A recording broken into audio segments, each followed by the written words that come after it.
So, from your perspective, what is success and failure from a B2B startup perspective? What generally do startups set out to achieve that many don't achieve?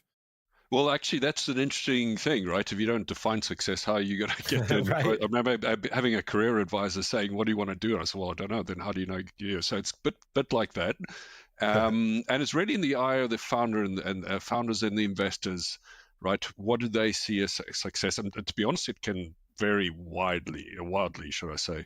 Yeah. But generally accepted, it's you're thinking about market adoption, and particularly the speed of penetration of adoption, particularly in the startup world, right? How quickly can you penetrate a market whilst you're burning through that?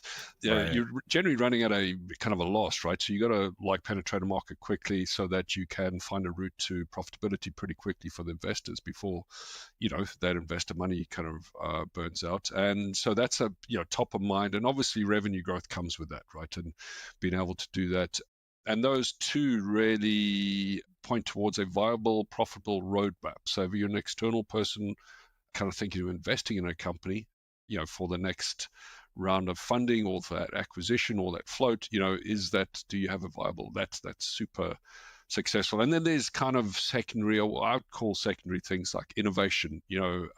That's, are you innovative? Do you have brand recognition? Do you have scalability? These are all success kind of metrics that we generally think about in some kind of way when it comes to what success looks like.